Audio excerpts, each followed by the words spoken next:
So now usually I start my sermons with a good story and try and make a couple theological points and then tie in the story at the end. I'm going to do it a little bit backwards this time.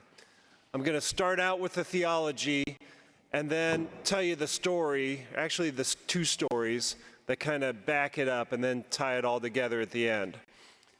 Because the theology is a little bit strange, well, you know. Okay, so I want to make sure I get it out right.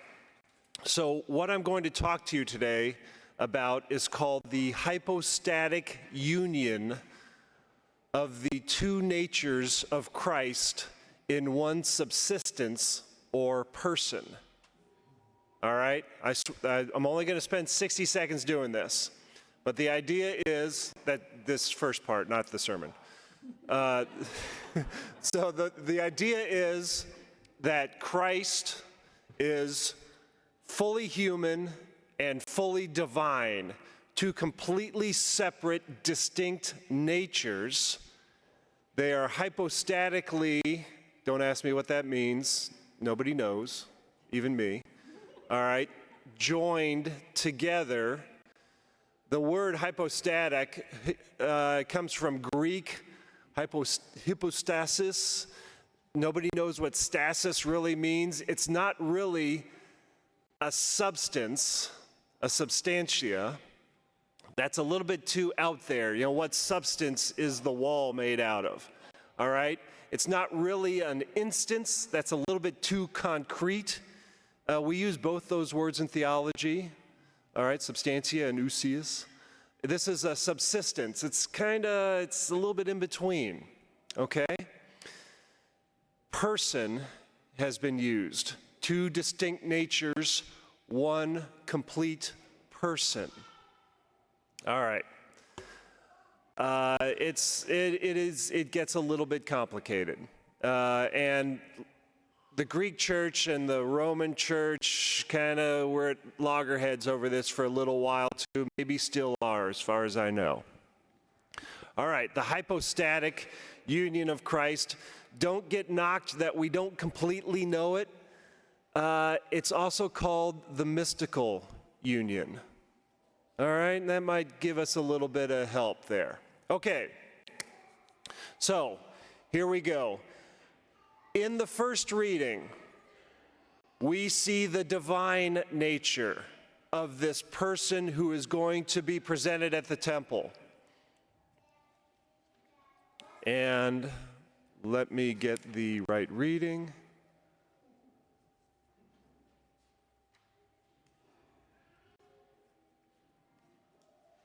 Sorry, the book was closed here.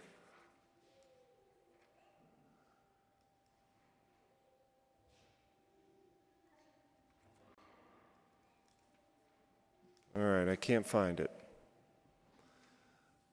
That's all right. If you will remember from the reading, it said, I'm going to have to do this from memory, so bear with me. Who will be presented in the temple? The Lord. Okay, now that word should leap out at you.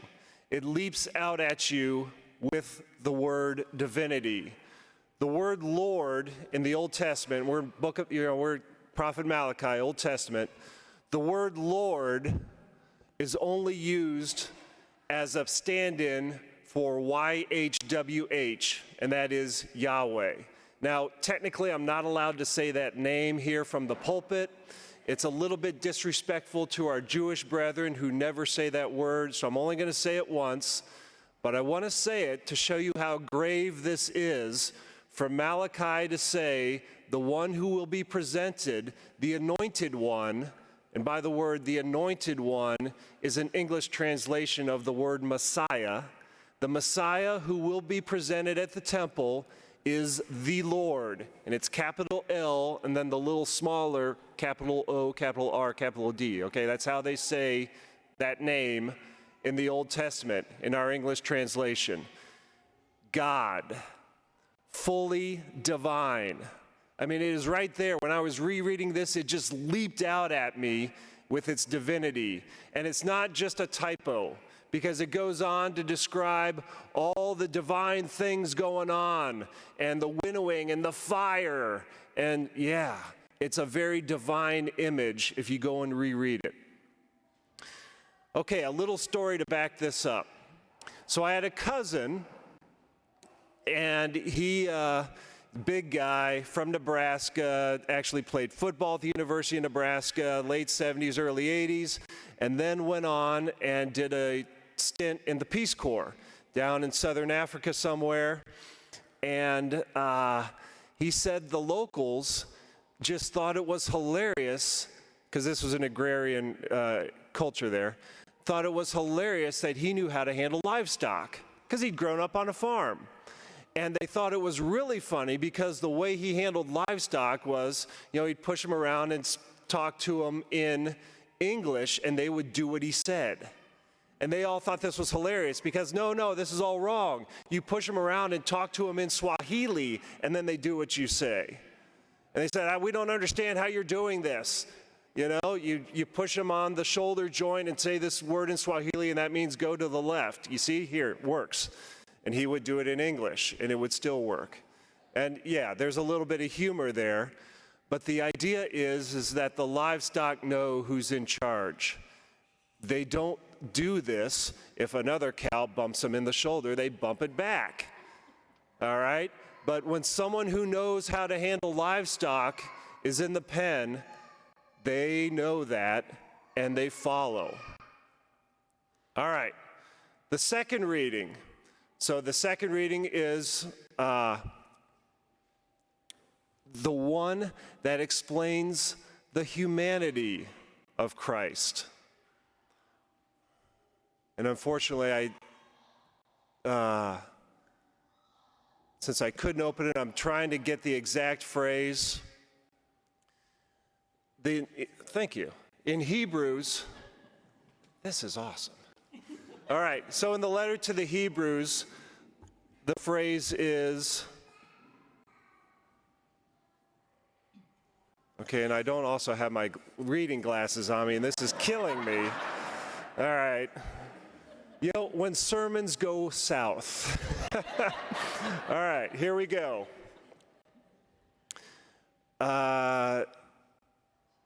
Surely he did not help angels, but rather the descendants of Abraham. Therefore, he had to become like his brothers and sisters in every way. Fully human. All right? Okay, this is completely at odds with Malachi. Completely. This fully divine Messiah is now fully human. It doesn't make sense. Let me give you another farming story. And this is a little bit apocryphal, but there was a farmer. It was winter. The sparrows were out, freezing to death, huddled on the ground out in his farmyard. And the farmer was moved with pity for them, so he went out and he opened up the barn door and walked around and tried to shoo the sparrows in, which just freaked them out, and they flew off in all directions. And no matter what he did, he couldn't herd the sparrows into the warm barn where they would be safe, where they could live.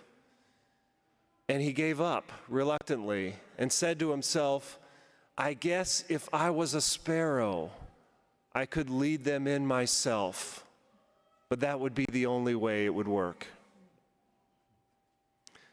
So in a way, this fully divine Messiah also has to be fully human for this to work. All right, and then finally, what are we going to do with this fully human and fully divine, both at the same time, mystical union? Mystical means we don't know how it works, all right? It's a mystery. Well, let's look at today's gospel reading. So in today's gospel reading, we have what's called the Nunc Dimittis. It's a famous prayer that's Latin. It means, now you may let your servant go. Now you may let go, literally. And that's the prayer of Simeon there at the end of his life, Now, Lord, you may let your servant go in peace according to your word, because I've seen it all. It's night prayer. It's actually the night prayer, and you can get a copy. It's about a 3.5 by 5 card. Said at night before going to bed. We use this Nunc Dimittis prayer at the heart of it. And it's actually a very wise prayer. Because it says, you know, there have been things that happened during the day that were neither A nor B, neither fully human nor fully divine, but perhaps some kind of mixture of the both. I don't really know. It's a mystery. I'm just going to sleep on it. And perhaps wisdom will come to me in God's good time. And so there is a wisdom there for us as well. And it doesn't just work for the hypostatic union or for other rather arcane pieces of theology and doctrine. It works for many parts of our lives. Because if you're like me, and I used to be a nuclear engineer, things were either A or B, and that's it. There was no mystical blending of the two, no both at the same time. That's not how you run a nuclear reactor. And yet life is like that often, is it not? It's not neatly categorizable. Sometimes it's neither A nor B. Sometimes it's a little bit of both. Sometimes it's all at once. And sometimes we just have to take the time to reflect on this, to trust in our Lord, to increase our own wisdom at His good grace, and to say, yes, now, Lord, you may let your servant go in peace, because I'm at peace in you, even if I don't have the answer, according to your word. Thank you for participating in this production of our virtual Mass. Your presence means so much. Every day, so many parishioners connect to OLPH through the digital ministry. The digital ministry is one of almost 80 ministries supported by the parish. That's why your support of the parish is crucial, so we can continue to have the resources to fund all of our ministries that touch the lives of many. Thank you for watching, continue to watch, and thanks again for your support.